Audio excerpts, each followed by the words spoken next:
మనము audio Bible ద్వారా కీర్తనల గ్రంథాలను ధ్యానించుకొంచుండగా ఈ దినము 99వ కీర్తనను ధ్యానించుకుందాం. ఈ కీర్తన భయంకరమైనటువంటి దేవుని నామమును గురించి, యెహోవా పరిశుద్ధ దేవుడైన నీ దేవునికి స్తుతి చెల్లించినటువంటి విషయాలను గురించి చెప్పబడినటువంటి కీర్తనగా చెప్పవచ్చు.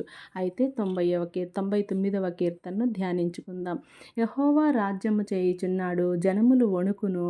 ఆయన కెరూబుల మధ్య ఆసీనుడై ఉన్నాడు, భూమి కదులును. సియోనులో యెహోవా మహోన్నతుడు, జనములన్నిటిపైన ఆయన హెచ్చియున్నాడు. భయంకరమైన నీ గొప్ప నామమును వారు స్తుతించెదరు. యెహోవా పరిశుద్ధుడు. యథార్థతను బట్టి నీవు న్యాయమును ప్రేమించు రాజును స్థిరపరచియున్నావు. యాకోబు సంతతి మధ్య నీవు నీతి న్యాయములను జరిగించియున్నావు.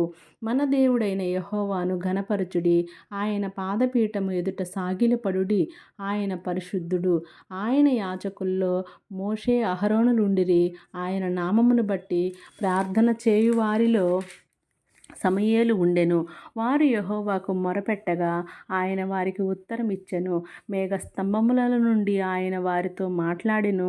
వారు ఆయన శాసనములను అనుసరించిరి. ఆయన తమకిచ్చిన కట్టడను వారు అనుసరించితిరి. యెహోవా మా దేవా, నీవు వారికి ఉత్తరమిచ్చితివి. వారి క్రియలను బట్టి ప్రతీకారము చేయుచూనే వారి విషయముల్లో నీవు పాపము పరిహరించు దేవుడవైతివి.